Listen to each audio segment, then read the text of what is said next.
कहते हैं ना कि एक बलि के साथ दूसरे बकरा भी काटा जाता है, मतलब एक बकरे के साथ दूसरे की बकरी की भी बलि हो जाती है। तो मैं इस तरह से हमारे साथ भी कर लेती है। मैंने कोई बड़ी गलती नहीं किया था। अगर एक आदमी कोई गलती कर लेता है तो उनके एवज में दूसरे की भली क्यों हो जाती है, उनके सपने की, उनके खुशियों की, उनके कैरियर की, या उनके बाकी ज़िंदगी की। तो वाले बोल रहे थे जो अगर तुम्हारा बड़ा बेटा आता है तो तुम हम लोग नहीं आएंगे खाने के लिए। अगर तुम्हारे घर पे कोई मर भी जाता है, लाश भी पड़ी रहती है, तो उनको हम उठाने नहीं आएंगे इन फ्यूचर, और तुमको समाज से हम बहिष्कार कर दें। नमस्कार दोस्तों, प्रणाम। कैसे हैं आप? राधे राधे।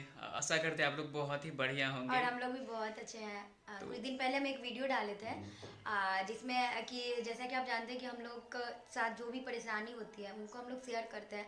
तो आप लोग कमेंट के माध्यम से हम लोग को कुछ ना कुछ रिप्लाई ज़रूर देते हैं, जिससे ऐसा नहीं है कि आप लोग का कमेंट हमारे काम का नहीं होता है, सिर्फ व्यूज ही हमारे काम का होता है, कमेंट भी काम का होता है। बहुत सारे लोग कमेंट करते हैं पॉजिटिव, और जिन्हें पढ़ करके मुझे बहुत बहुत सीख ही मिलती है। सीख मिलती है, खुशी मिलती है, क्योंकि जिन चीज़ों के बारे में हम लोग नहीं जानते उन चीज़ों के बारे में भी आप लोग अपनी फैमिली हो तो वो चीज़ हमें सजेस्ट करते हो कि इस तरह की चीज़ें करो, इस तरह से तुम खुद की अपनी कुछ अरेंजमेंट करो, या खुद आगे के लिए जो भी फ्यूचर है हमारा उनके लिए तुम कुछ। वीडियो में बता रहे हैं उस पर आप लोग ये नहीं कीजिएगा कि ये नहीं बोलिएगा कि आप लोग अपने ही फैमिली की बुराई कर रहे हो। इसमें बुराई वाली कोई बात नहीं है। हम आप लोगों को इसलिए कह रहे हैं क्योंकि एक मतलब शौक होता है ना, लव मैरिज में वो शौक पूरा नहीं हो पाता है। हम लोग सोचे भी नहीं थे कभी कि हम लोगों के साथ कभी ऐसा होगा। मतलब बहुत सारे सपने सजाए थे। मतलब एक तो इतना सारा सपना टूट गया कि अच्छे से शादी नहीं हुआ, ना कोई खुशी, उसके बाद फिर ना कुछ, हम लोग एनिवर्सरी भी कुछ अच्छे से नहीं मना पाते हैं कोई फिर भी, वैसे भी जबकि लव मैरिज करने के बाद लोगों की अरेंजमेंट सही नहीं होती है, काफ़ी हम्म। चीज़ें उनको तो खुद की ज़िंदगी को सही करने में, खुद के खाने में, खुद के रहन सहन में ही सारा कुछ निकल जाता है। तो फिर बर्थडे एनिवर्सरी और मैरिज एनिवर्सरी या कुछ भी फंक्शन कहाँ से वो करेगा। हम्म। और कई सारे सपने जो है उनको तोड़ करके ही लोगों को लव मैरिज करना होता है, बाकी सब सपने पूरे नहीं होते लव मैरिज करने जो के बाद। अकेले भाई होते हैं वो अगर शादी कर लेते हैं ना, तो मतलब उसके बाद तो फिर देखिए सारा शौक ही खत्म हो जाता है।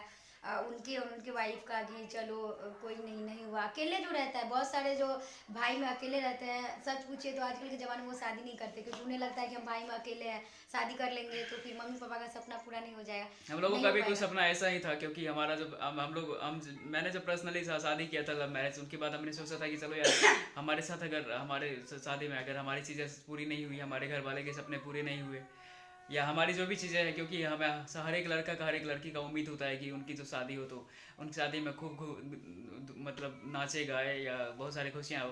क्योंकि तो ये उन तरह से जैसे सब लोग चाहता है, उन तरह से हम पर्सनली हमने भी चाहा था, लेकिन कुछ ऐसा हमारे कहते हैं ना कि नहीं मिला हमें। क्योंकि ये हम लोग जब पहले फ़ोन पे बातें करते थे ना, तो ये कहते कि चलो हमारा शादी ऐसे हो जाएगा, कोई बात नहीं है, जो चीज़ हमारे शादी में नहीं हुआ उससे हो सकता है कि दो गुना हम लोग खुद भी इंटरटेनमेंट करेंगे और दूसरे को भी कराएंगे अपने भाई की शादी में। लेकिन वो भी क्या बताएंगे।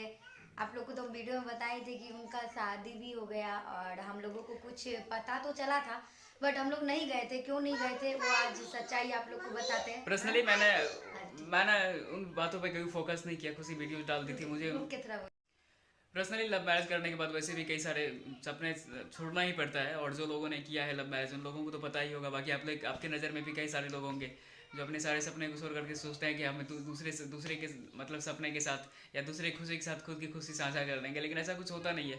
मैंने भी पहले यही चीज़ सोचा था कि इस तरह की चीज़ें होगी, हमारे अपने भाई की शादी में बहुत सारी चीज़ें मस्तियाँ होंगी, लेकिन कुछ इस तरह से नहीं हुआ। क्योंकि क्या है कि हम लोगों की, आप लोग जानते हो, अगर पहली बार देख रहे हो तो मैं बता देता हूँ कि हम लोगों की इंटरकास्ट लव मैरिज है। अलग दूसरे। अलग कास्ट से हम लोग हैं, बिलोंग करते हैं। अगर सेम कास्ट होती तो हमें किसी तरह की इतनी ज़्यादा प्रॉब्लम नहीं होती। वैसे भी सेम कास्ट में भी बहुत ज़्यादा प्रॉब्लम होती है लोगों को। वैसे भी देखिए बहुत जगह लोग तो एक्सेप्ट कर ही लेता है, और शुरू में आप वीडियो में देखेंगे कि हमें भी एक्सेप्ट कर ही लिया था। मगर कुछ चीज़ें होती है ना जो मतलब सबके सहानुभूति से होता है। अब जैसे शादी विवाह है, कोई फंक्शन है, तो घर वाले के साथ अकेले मान के चलिए मना लेंगे, वो तो होगा नहीं, उसके लिए तो सबको सुनना ही पड़ेगा। तो इन भाई का जो शादी था, मतलब मेरे देवर जी का जो शादी था, तो उसमें अब अकेले तो शादी कर लेते, उससे तो होता नहीं, उसके लिए तो गांव की सहानुभूति चाहिए। कहते हैं ना कि एक बलि के साथ दूसरे बकरा भी काटा जाता है, मतलब एक बकरे के साथ दूसरे की बकरी की भी बलि हो जाती है। तो मैं इस तरह से हमारे साथ भी हुआ। एक्चुअली हमारी लव मैरिज थी, तो सब लोग कहते थे कि बड़ा भाई अगर ऐसा कर लिया तो छोटे भाई भी ऐसे ही कर लेंगे। मीन नॉर्मली लोगों के मन में यही चीज़ होती है कि बड़ा भाई अगर चोर है तो छोटा भाई भी चोर ही होगा, बाप अगर उसका चोर है तो बेटा भी चोर ही होगा। लेकिन कुछ इस तरह से दुनिया होती नहीं, क्योंकि मैंटेलिटी सबकी अलग अलग होती है।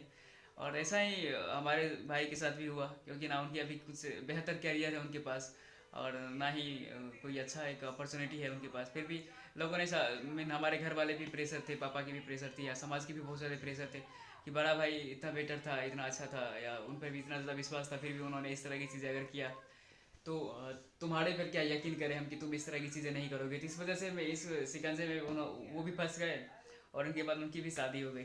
तो मुझे सबसे बड़ी दुख हुई कि यार समाज जिस तरह से मतलब अगर एक आदमी कोई गलती कर लेती है, मैंने कोई बड़ी गलती नहीं किया था, अगर एक आदमी कोई गलती कर लेता है तो उनके एवज में दूसरे की भली क्यों हो जाती है, उनके सपने की, उनके खुशियों की, उनके कैरियर की, या उनके बाकी ज़िंदगी की। कई सारी स्टोरीज हैं हमारे इन मैटर में सब, लेकिन सबसे पहली जो इनमें चीज़ थी कि वो थी इंटरकास्ट लव मैरिज हम लोगों की, अलग अलग कास्ट की। इस वजह से हम लोग अपने भाई की शादी में नहीं जा पाए थे, या किसी भी फंक्शन में उनका जो कहते हैं कि फलदान वगैरह दिस दैट बहुत सारी चीज़ें होती है, उसमें भी हम लोग नहीं गए थे, ना ही लड़की पक्ष को हमने देखा। और क्योंकि कहते वो सब लोग बोल रहे थे कि वो लोग अगर आएंगे सबकी नज़र उन पे पड़ेगी, फिर लोग क्या सोचेंगे, मतलब इस टाइप की बात होने लगी। हाँ लड़की और वाले सबसे ज़्यादा तो बुरा हम लोगों को तब लगा जब बोले थे कि जब वो लोग आएंगे तो हम लोग नहीं आएंगे। तो हम लोग सोचे कि हम लोग से तो अभी कुछ भी हैं तो बच्चे ही हैं उन लोग। बाकी एक समाज हमारा ऐसा होता है जहाँ पे कोई भी फंक्शन होता है या कोई भी चीज़ें होती है तो उनसे हम लोग मशवरा लेते हैं, राय लेते हैं, पहले उनके साथ एक बैठक करते हैं हम लोग, और उनके साथ डिसाइड करते हैं कि क्या करना है हमें, और किस तरह से हमारी जो स्ट्रेटेजी होगी हमारे समाज को खिलाने का, या हमारे जो भी रिलेशन आएंगे या शादी हमारी कैसी होगी। इन सब चीज़ों का अभी भी गाँव में प्रचलन बहुत ही ज़्यादा है। और जिन्हें कहते हैं कि एक समाज की एक बैठक होती है, मीन उसमें आपके जो आप जिस कैटेगरी से बिलोंग करते हो उन कैटेगरी के भी बहुत सारे लोग रहेंगे, और आपके बगल अगल के भी बहुत सारे लोग रहेंगे जो मतलब कहते हैं कि एक समाज में लोगों को देखते हैं, या कोई देखते तो नहीं है, मीन एक कहावत में होता है कि समाज के लिए अगर आपके घर में कोई प्रॉब्लम हुई तो वो आगे सॉल्यूशन देंगे। तो उन्हीं चीज़ों में हम लोगों की भी चीज़ें हुई थी। पहले उन लोगों ने कहा था कि बड़े बेटे का शादी तुमने कर लिया, पापा को ही, क्योंकि पापा की उसमें कोई गलती थी नहीं, बड़े बेटे का शादी तुमने कर लिया तो उनका कोई भी तुमने अभी तक जो भी समाज को कुछ भोज नहीं खिलाए हो, मीन भोज समझ रहे हैं ना, एक दावत नहीं दिया तुमने या उनके बीच का। उसके बाद फिर उसके बाद फिर प्रॉब्लम, बहुत सारी प्रॉब्लम आई। मीन अगर वो लोग आएगा, मीन हम लोगों के लिए सारे हमारे गाँव वाले बोल रहे थे कि अगर तुम्हारा बेटा सारे आता गाँव वाले मतलब कोई कोई होता है ना, मीन सारे मीन जो भी गांव के हाँ, अलग अलग main जगह से मतलब आए थे होते तो हैं। सारे लोग ही हम कहेंगे ना। तो अलग अलग जो भी लोग आए थे गांव के, तो सारे गांव वाले बोल रहे थे जो अगर तुम्हारा बड़ा बेटा आता है तो तुम हम लोग नहीं आएंगे खाने के लिए, अगर तुम्हारे घर पे कोई मर भी जाता है, लाश भी पड़ी रहती है तो उनको हम उठाने नहीं आएंगे, इन फ्यूचर, और तुमको समाज से हम बहिष्कार कर देंगे। इन तरह की चीज़ें भी उन्होंने कहा था। उसके बाद फिर हमने सोचा कि चलो यार अगर इस तरह की चीज़ें हैं तो अभी हम लोग ना ही जाएं तो बेहतर है। और अभी हम लोग कुछ बोल भी नहीं सकते क्योंकि आप समझ सकते हैं कि हमारे पास खुद की तो कुछ कैरियर है नहीं। मतलब एक होता है ना कि जब अगर आज हमारे पास मतलब अब क्या बताए कैरियर होती तो बोलने का एक हक होता। हम लोग तो खुद मजबूर हैं, मतलब क्या बोल सकते हैं, आप लोग समझ ही सकते हैं। लगभग इन चीज़ों को लगभग 10 दिन हो भी गया है, मैंने कभी इन चीज़ों का जिक्र नहीं किया किसी भी चीज़ 10 दिन से ज़्यादा हो गया। हाँ मैंने जिक्र नहीं किया, लगभग 10 दिन हो गया होगा। और मैं ये बस यही बताना चाहता हूँ कि कई सारे ऐसे लोग हैं, आप गलतियाँ ना करें ऐसे, हम तो यही कहेंगे, क्योंकि आपके सपने, आपके परिवार के सपने, या आपके उसके बाद मतलब किसी और के सपने भी आपके साथ चूर चूर हो सकते हैं। तो अभी इतनी सी ही हमारी बातें इस वीडियोस के लिए है। बाकी बाकी बहुत आप सारी लोग ऐसी क्या बातें कहते हैं, हैं बहुत जो सारी हम बातें आपको हैं जो धीरे धीरे बताएंगे। हम लोग शॉर्ट वीडियोस में अभी हम इनको शॉर्ट में हम लोग कट करना चाहते हैं। बाकी आप क्या सोचते हैं, आपको ये स्टोरी हमारी कैसी लगी, तो आप क्या सोचते हैं इसके बारे में, आप कमेंट करके ज़रूर बताना। और अगर कोई इस तरह की चीज़ें डाउट हो तो आप कमेंट में ज़रूर बताना। मैं हम नेक्स्ट वीडियोज़ कोशिश करेंगे, क्योंकि हमारे पास बहुत सारी प्रॉब्लम्स है, बहुत सारी चीज़ें हैं भाई, क्या क्या हुआ हमारे साथ उन सब चीज़ों की भी है, लेकिन जिक्र नहीं करना चाहते। लेकिन अगर आप लोग सुनना चाहते हो तो हम जिक्र करेंगे। बाकी किसी को अगर ख़राब लग रहा हो तो उनको रियली सॉरी हमारे इनसे।